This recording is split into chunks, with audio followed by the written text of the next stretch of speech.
Thank you, Noah. Hi, folks. Welcome. I know it's getting a little bit late in the day, so I'm kind of excited to sit here and talk to you. My name is Julianna Rowsell, and I am the Senior Inclusive Designer and Accessibility Lead at the Canadian Digital Service, which is part of the Treasury Board Secretariat, which is the federal government in Canada.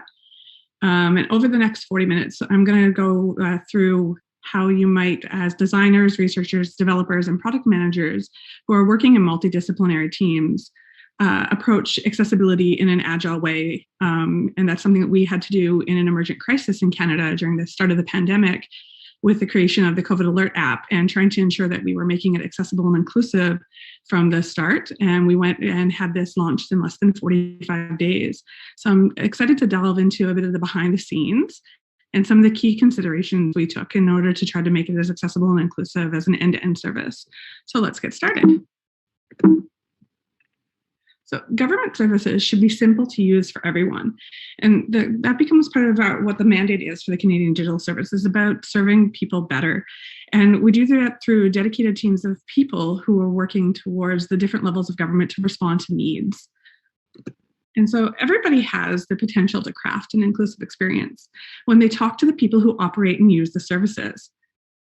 Because at the end of the day, we're all in some way, shape, or form an experienced designer, whether we're designing the roles in which we're hiring for and the descriptions that come with those, how we staff and set up teams, the choices that we make as an organization and our structure all play a key role. And so it's also to know that it's part of a system.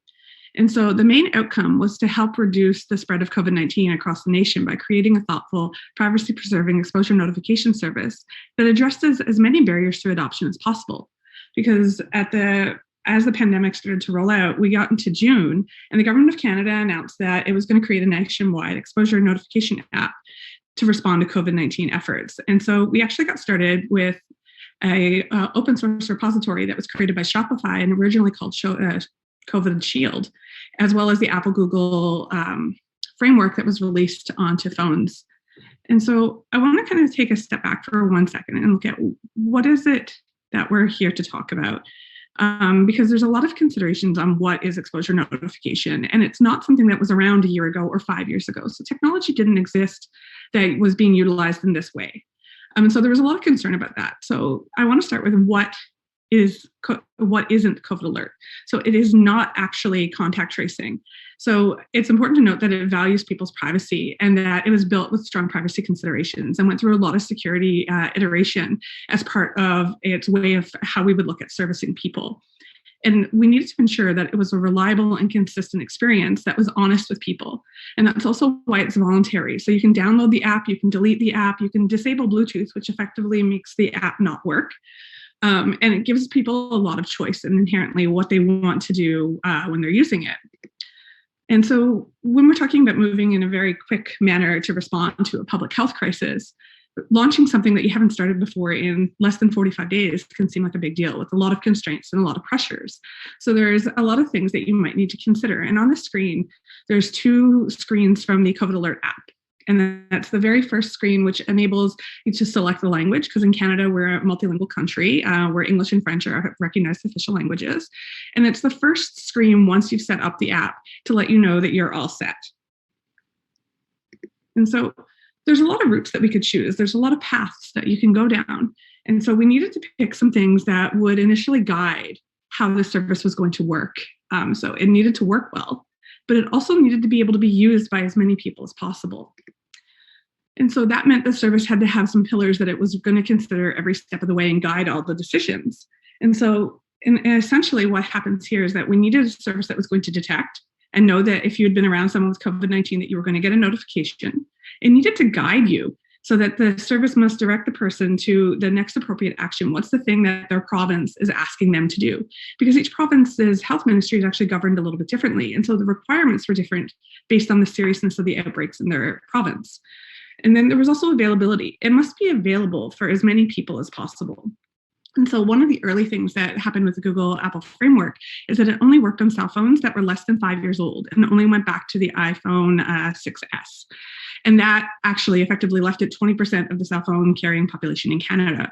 And so there were a lot of advocacy and signals sent through policy and the advisory councils that didn't actually meet needs.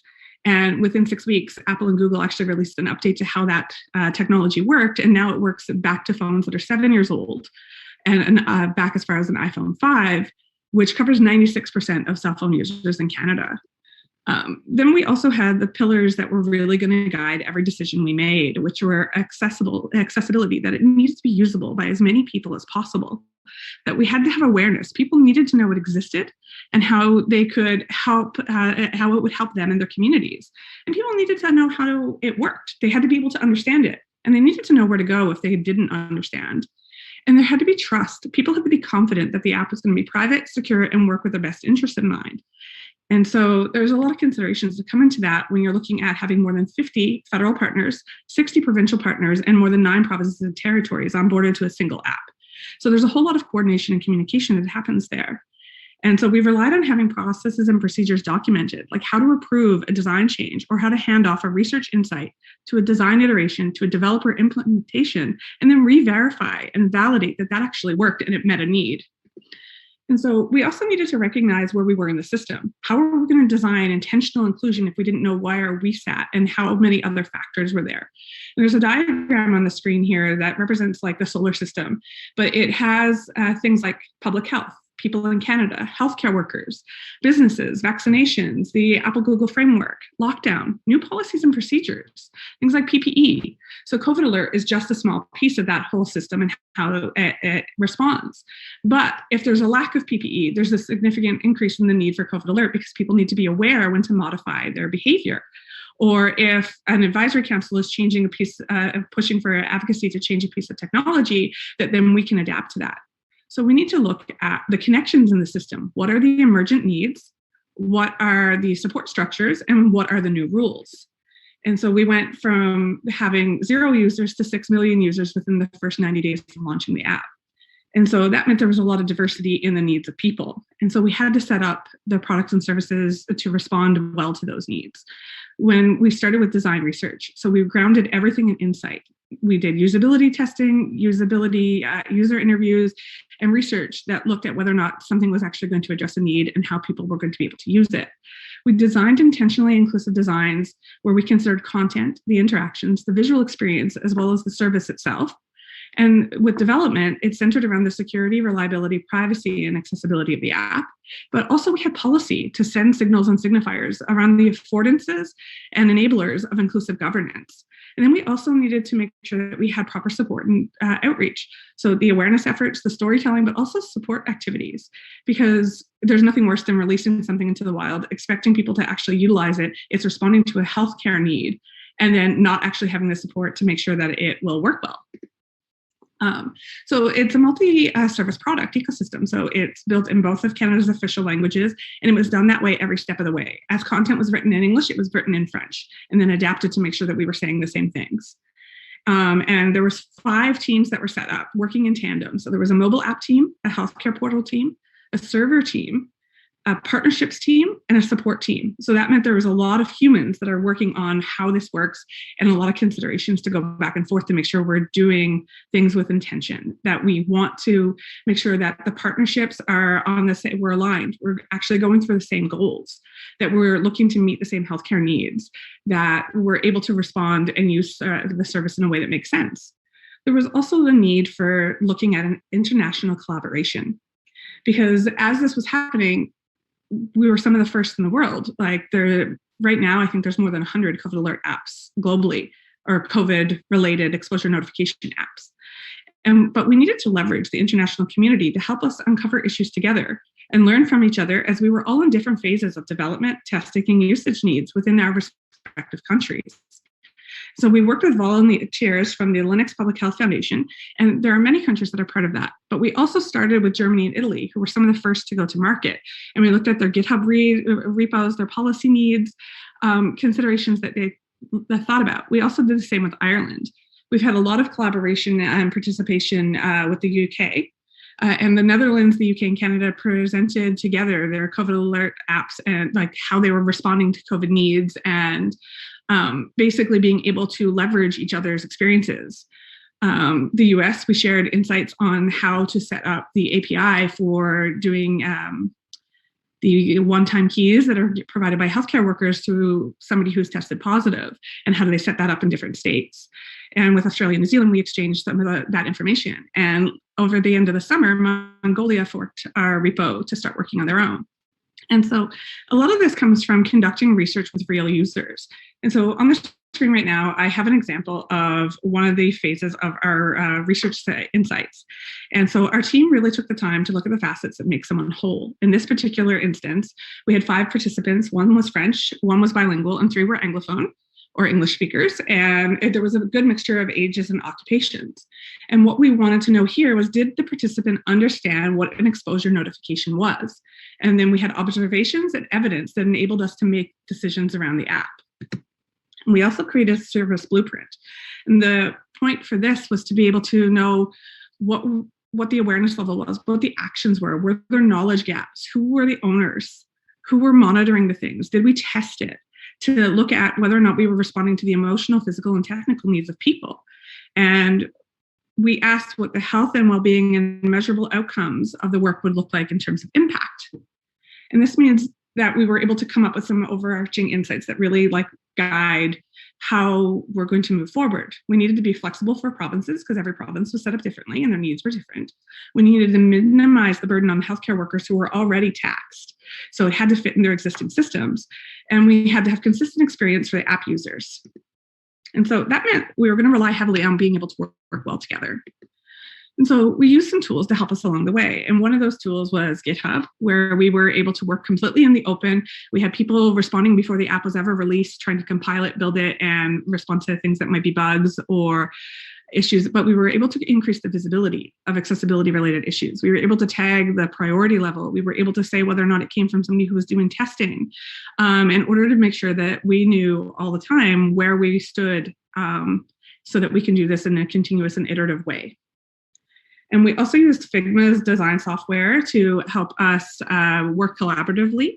This enabled our stakeholders, our entire team, researchers, developers, policy experts to all be in the same file and to be simultaneously making changes, optimizing, and suggesting new approaches. And that allowed us to collaborate much more seamlessly given the amount of stakeholders.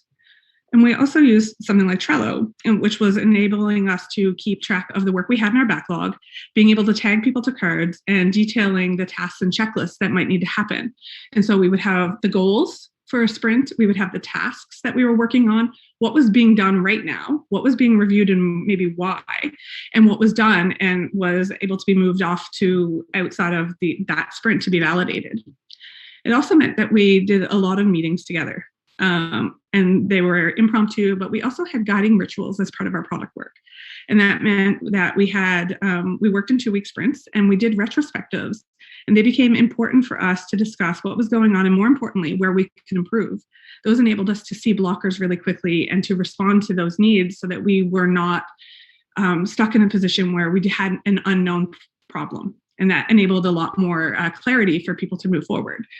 And we needed that because we were navigating ambiguity, and we needed to do that with intention.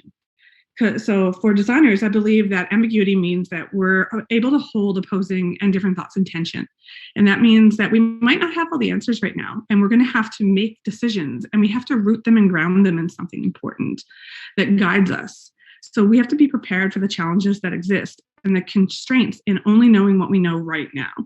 And so because there are many directions and possibilities that are open, we needed to find a pathway forward through the unknowns. And so that meant we were designing for resilience. We had to think about the values, identity, and ethos. We had to unpack assumptions at the core of our teams.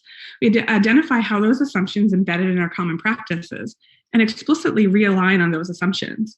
And some of the ways we were able to do that were to talk about mindsets. And we talked about embracing a curious mindset and approaching the unknown with curiosity rather than fear, because a random question might actually create the biggest opportunity. So embrace what if, so what, and what now.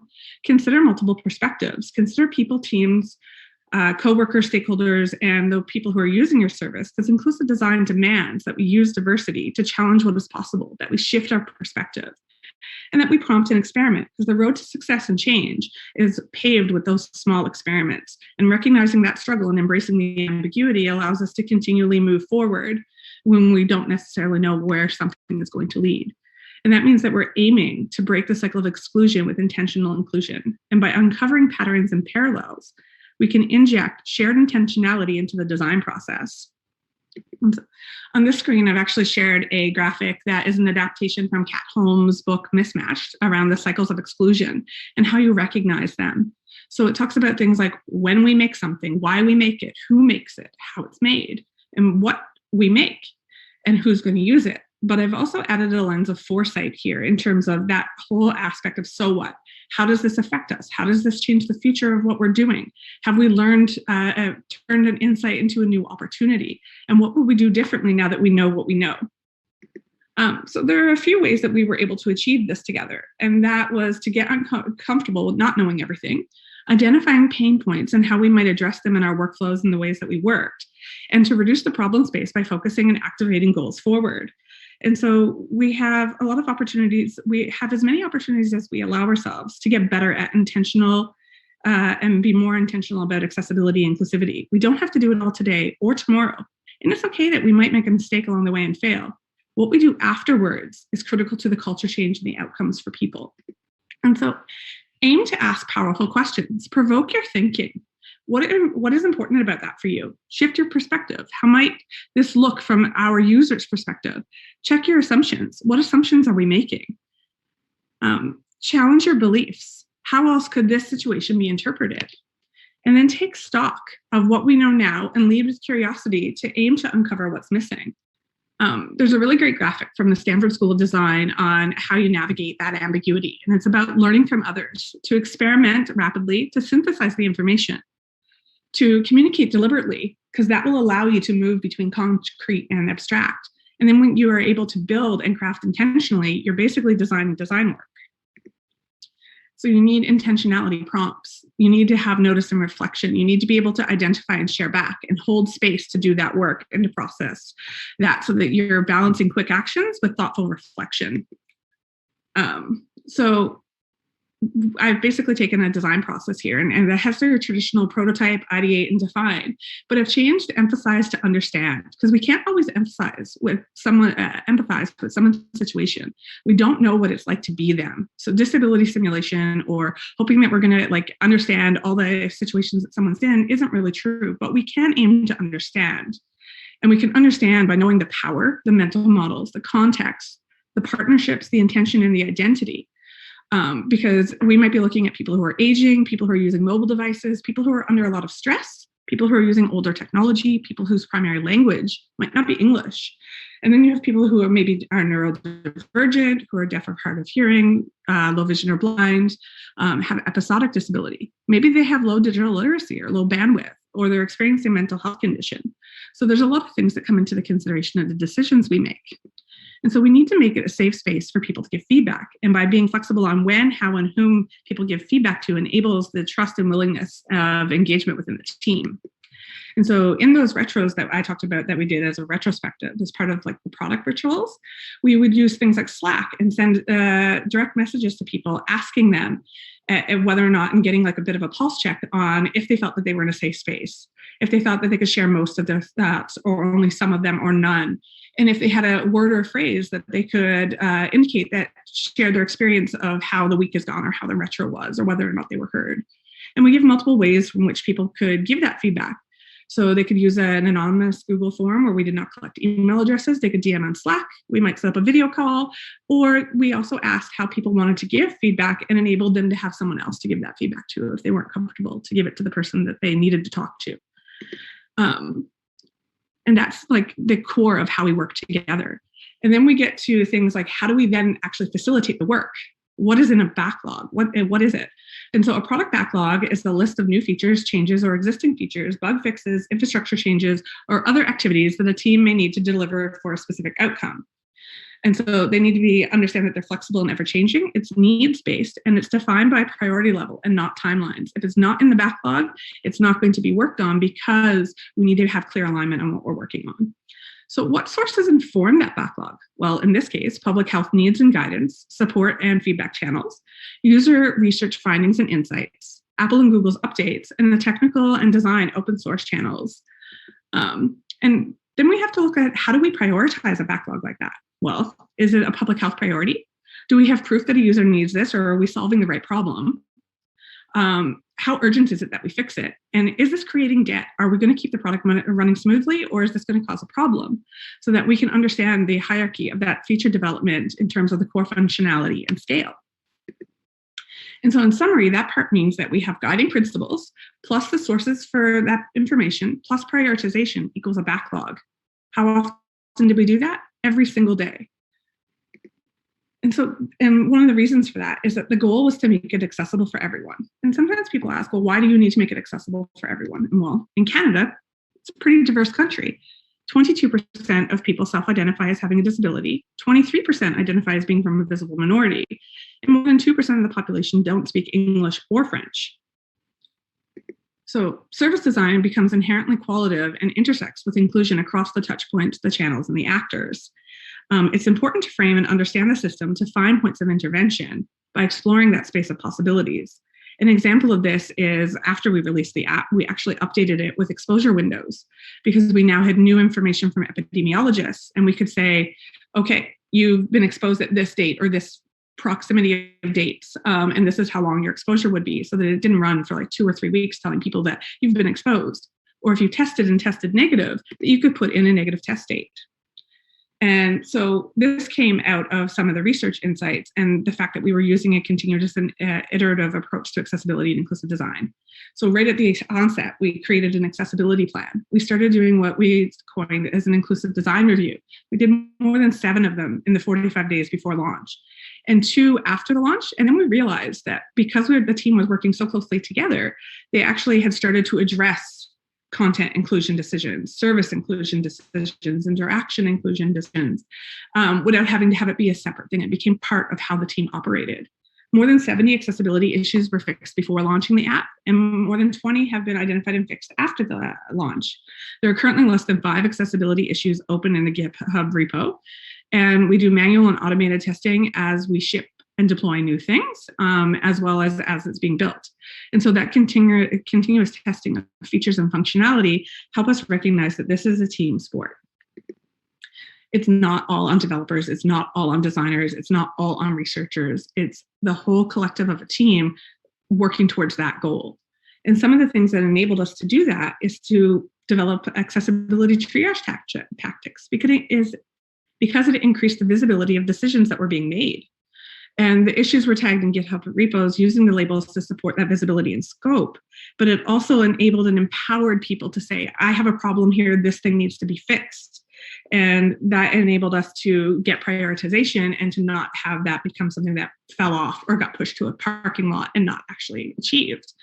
And so some of those triage tactics were looking at upstream. So we had forked and we're working from Shopify's COVID Shield repo, and we were actually referencing upstream issues so that they could pull the fixes back up. We had low priority issues that were either easy to fix or were low impact. We had medium priority issues which range in difficulty but do not impact the baseline functionality. And we had high priority issues which were critical and they impacted the functionality with things like adaptive technology. And this workflow was created to support a growing list of people who were being onboarded to the product's development and the accessibility of functional testers, accessibility testers, beta testers, as well as new issues coming into the product's inbox that needed to be addressed and triaged by the team. And it served as a good way to set up the backlog by understanding the impact and lift that an issue might have.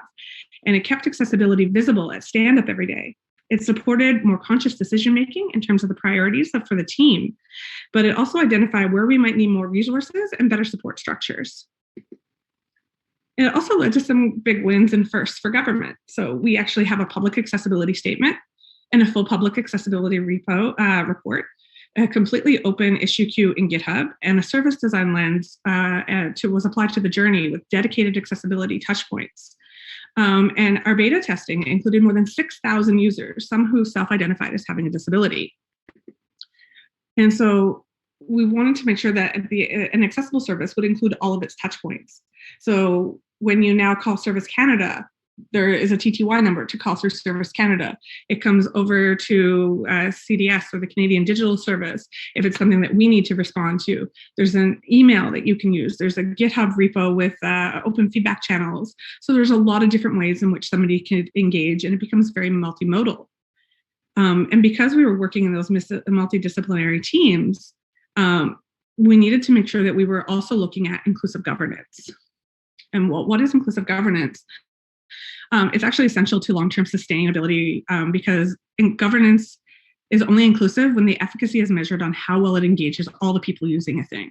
So what is the service? What is the system? Do people understand it? And how does it affect adoption and uptake? The design and delivery of programs and services is actually a pillar of the Accessible Canada Act.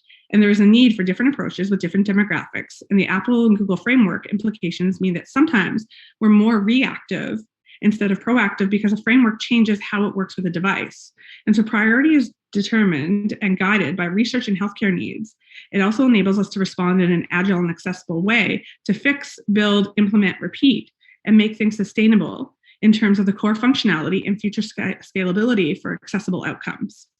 Every day at Stand Up, when we're prioritizing this, we're able to actually see and leverage that, and it grows the skill and capability of the team. And so by fostering governance and with community-led equitable partnerships, it advances responding to the diverse needs of populations. Inclusive governance sends signals for accessibility, availability, and adoption. And the way that we send these signals is to support community-driven structures and more equitable partnerships. It enables us to adjust and to pivot to meet the needs for better availability, better accessibility, increased adoption, so that we can serve structurally marginalized populations better. And so we need to recognize how the ecosystem performs and directly intersects with accessibility and inclusion. On this screen, I have a bit of a mind map of the approaches that we've talked about today. So accessibility and inclusive design of the app, and having offshoots for like inclusive design reviews or usability testing with people with disabilities from diverse communities, open issue queues, accessibility reports, functional and usability testing, and things like that. But I also highlight things that we could have done differently or might have been able to do better. So one of those is earlier tech intervention around automated accessibility. It would have been great to have that set up from the beginning instead of the first time we submitted a build and then having to kind of work backwards to how do we fix that. We needed to reevaluate earlier with stakeholders, to consider that inclusive governance model from the day we started, and to know how we were going to measure accessibility and inclusion. Because what we ended up with is more than 11,000 support tickets in the last 6-7 months. Hundreds of news articles about access and availability, because when the app was originally launched, it only worked on phones back to an iPhone 6S. The accessibility or A11Y at cds-snc.ca email address has been contacted more than 26 times for accessibility support. It highlighted a key need, though. Over half of those contacts were related to emergency response notifications that you get from cell phone providers about COVID in your area or an Amber Alert. And we were able to then reach out to the departments responsible for that to address other issues. And it allowed us to leverage a more whole of government response. Some really key areas that we had to consider were the types of work that needed to be accomplished. And so we've looked at some of the tools, we've looked at how we work together, we've looked at like how we might have governance, but what is the actual app? Well, we started with content design, and we needed to know that trust depends on understanding. And so people who downloaded the app needed to be able to trust it. And if they didn't, they weren't going to use it. And so a lot of this revolved around the people and the places, the people they were with and the places they go. So most people think about virus transmission and it's tied to the places and people they're with. So if the people trust that the app would not track them, we had to show that the app would record exposures without tracking your movement. In other words, we had to change the way of thinking of how the app actually worked. So there were some overarching principles for the content design. Inform just in time, give just enough detail, spread out the density of that meaning, and write it like a real human. So that meant to be conversational, not to give walls of text, to give information as people needed it as they moved through the different screens in the app. And as their condition or experience changed. Then we also looked at illustrations. So there was a lot of feedback that came in about how people perceived information and what to do when you're looking at something that might like be a bit anxiety inducing. And so because we were striving to be approachable to as many people as possible, we really needed to have the insights around this. And those research insights allowed us to change the onboarding screens and add illustrations. So some of the things around that would be the example that's on the screen now, which is the English and French first onboarding screen. And that the ultimate goal for these designs was to show a range of diversity in order to allow everyone to feel like they were included in part of this fight or experience. And so we made some principles for those illustrations. They needed to create a clear and mobile-friendly concept to reflect diverse populations within Canada and promote the use of more visual storytelling with government services. That meant it needed to be low burdening. We needed to make sure that whoever was viewing the images didn't feel discomfort, distraction, or be burdened to go forward, that it was accessible. We wanted to make sure that the images were clear and understood on a variety of mobile devices, and that it was more universal, the simple graphics that could be understood by as many people as possible. And these were the three things that might seem like very large ideas, but they became guiding concepts for how we would explore the way that we would visually represent the information. And things like showing diversity beyond hair. Hair is one of the most wonderfully diverse things about us, but it is also one of the things that can have someone judge us really quickly. And so how do we show that there's a lot of diversity in something without having it be represented just solely by hair? We also thought about things like using a minimum color palette. And part of that was about the pigmentation of skin color and the way your eyes move to different levels of contrast. And so the lack of contrast leaves little detail for the eye to see against, bouncing your eye back to the people with higher contrast details, for example, those with lighter skin, ultimately making them the focal point of the illustration. So we decided not to give lighter skin characters in the app pigmentation in order to give equal contrast and tone to all the characters featured on the screen. The next one is showing the second screen in the onboarding process about your privacy being safe. And so one of the things here was that we wanted to make sure that people needed to understand the intention of the service. And if they didn't, it would lead to mistrust.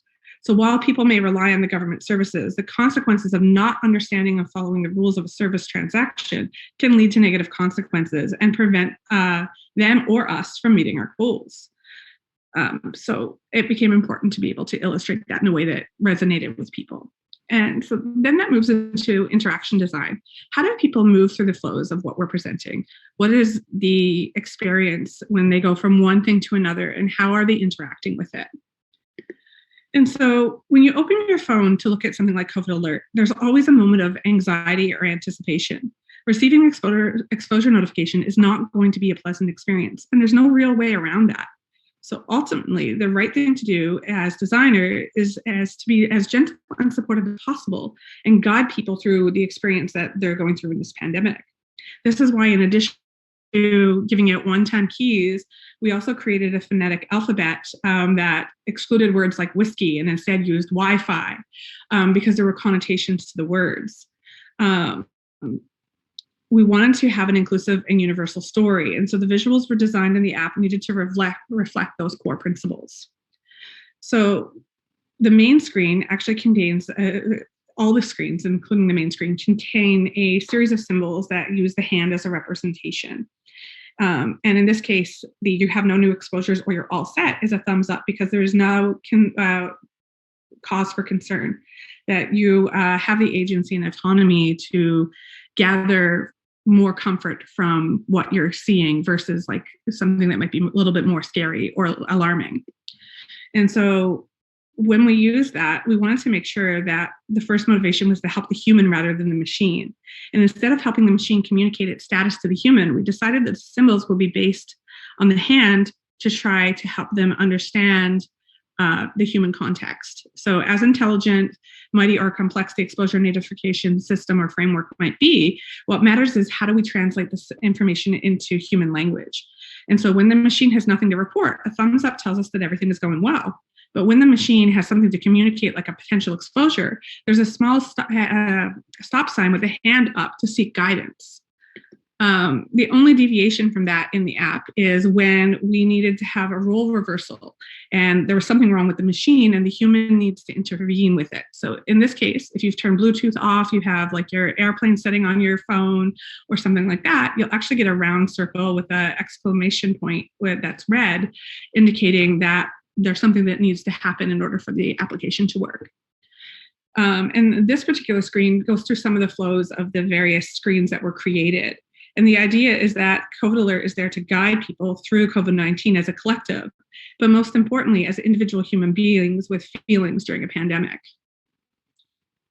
And so then we get to development. We've gone through what content we wanted to create, how the illustrations may be read, the experience of an interaction.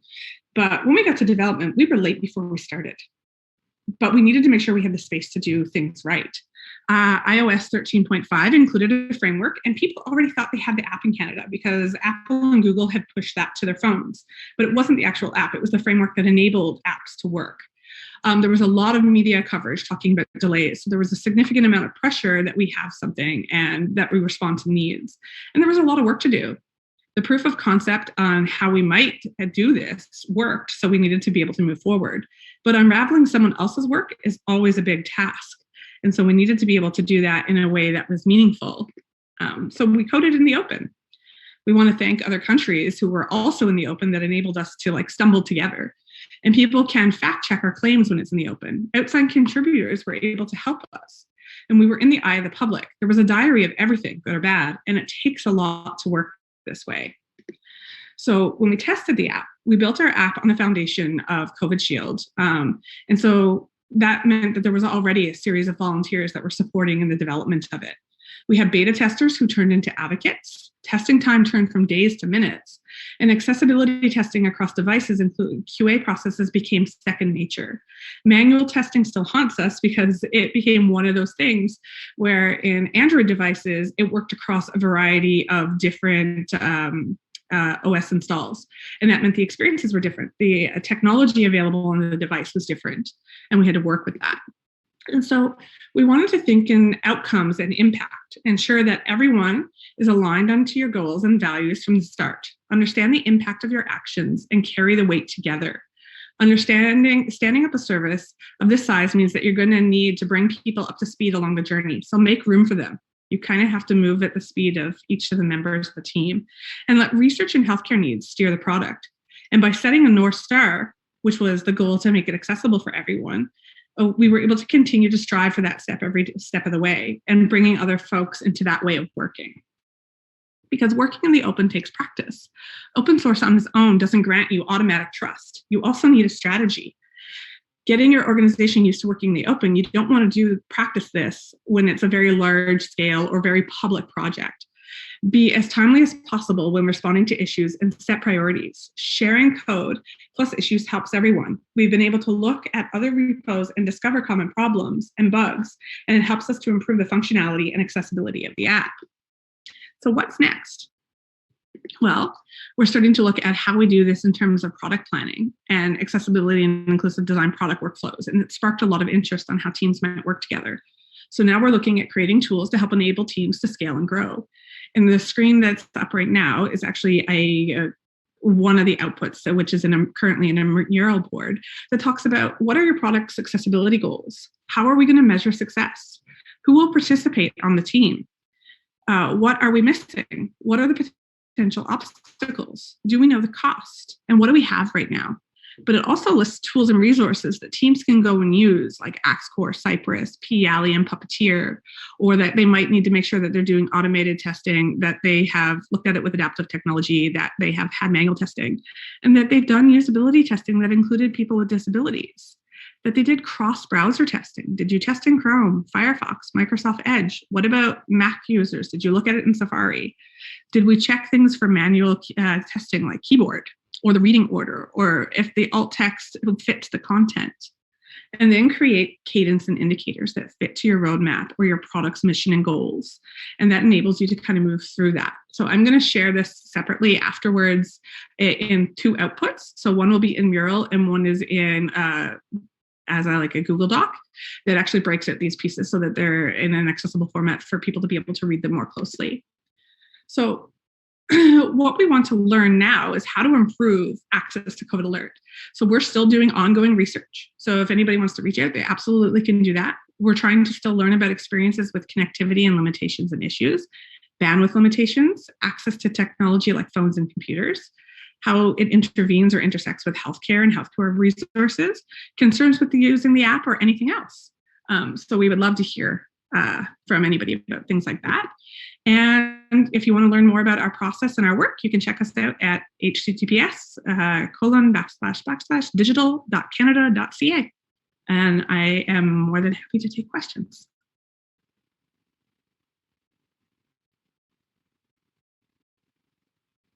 You are muted, Noah. I did it again. I'm talking on mute. Darn it. I just want to say, Julianna, thank you so much. This was an awesome presentation. You covered so much ground in this time. So thank you very much for that. We have a lot of really good questions in the Q&A section.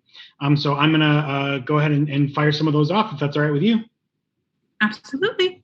Awesome. So first question, what was the scope of research you did with such a compressed time frame? Research was definitely something that was evolving and were continual, which is why the first example I showed you had only 5 participants. And then we did a continuous series of doing ongoing research. So basically every single week, a dedicated design researcher was doing new research. What that enabled us to get to the point was we decided before we would launch that we would do a small scale beta with friends and family and things like that, to do a bit of a snowball research to get a bigger ball. And then those insights led us to believe, okay, there's still more to do, which is why we pushed back on releasing the app and we had a 3-week delay. And we did a large scale beta with 6,000 people to get a much more impactful series of, okay, what are the things people are experiencing? What happens with different devices? Are people understanding what this means? Because the understanding part was going to be crucial to it being the efficacy, like the effectiveness being there. Mm-hmm. So it was continual and ongoing research, and we still do research studies right now, and the app has been out for almost 9 months. Okay, awesome, thank you. Next question, so from Char, I design medical software. We are unable to compensate research subjects at this time. Do you have any suggestions on finding practicing physicians, psychiatrists, and medical professionals using electronic health record systems to test for accessibility of products? Do you have any like automated tools that you might suggest? We have not used any automated tools to my knowledge. We have tried to look also at ways on how to compensate users. It's actually a really difficult area to navigate, especially being in the government for our case. There are some organizations and companies out there, though, that can help. I believe Fable and Knowability do that kind of research where they can find participants from a variety of different types of backgrounds. So there are ways to find that through outsourcing, but it is hard if you're in a low resource situation or like economic situation. Often it is the ways in which you engage and how many places you're looking and where are you going to find those people? Because if you're looking for them all on Twitter and they're not on Twitter, you're not going to find them. So you have to have a diverse approach to how you find those participants and which ways you engage. So a lot of that helps if you can go through community support initiatives as well. But there's also the balance of burden that are on those in this type of timing right now. Gotcha. Makes sense. Thank you. Next question. So when internationalizing the application, was sign language for deaf people a consideration? I would say yes, but also how we would do that became really an interesting conversation about how do we include everybody? How do you include things like sign language in English and French in an application? What are the best ways to do that? And I'm not sure that we've actually come up with a really good answer to that. And it's definitely something we would love to learn more about if someone would love to reach out to us about that. We have done some research with deaf participants or deaf and hard of hearing. I'm not quite sure if it's deaf or hard of hearing, but right now, the material that are online on the websites do have ASL in some of the like video content and things like that, but not everything has been interpreted that way. Mm-hmm. Definitely an area we can improve. Sure. If anybody's got ideas, right? how did you reach out to your native populations? Did you have to work through any cultural issues, language, trust, anything like that? There's definitely a lot of nuance in doing that because there's a lot of distrust and mistrust from Indigenous communities, especially with working with the government and the experiences of working with research. So we did look at like the policy implications and the constraints of government and how government is supposed to do it, because there's actually like ways in which we should engage those populations. And I think for my knowledge right now, the ways we have done that is through the community facilities that are located on like reserves and things like that. I'm not sure of like the numbers in which we've done that, but I do know that we did do outreach in that capacity. But it is definitely an area that is difficult to ensure that you get a good consensus of population. Sure. A lot of it is about how inclusive you are in your approach. Is it something that you're able to allow them to lead more of the research on, or are you in a position to do that?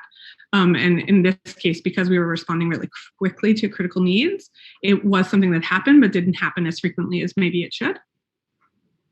Okay, yeah, that makes sense. Can you explain the federal approach? Can you explain how the federal approach was decided for this app? In the US, it seems there are only exposure notification applications if an individual state provides them. Yeah, so that's actually one of the reasons in Canada that not every province and territory is onboarded. We have a similar situation where each province has their own health ministry. And because they have their own health ministry, they have their own decision makers. They have their own like people who have to be bought into doing that.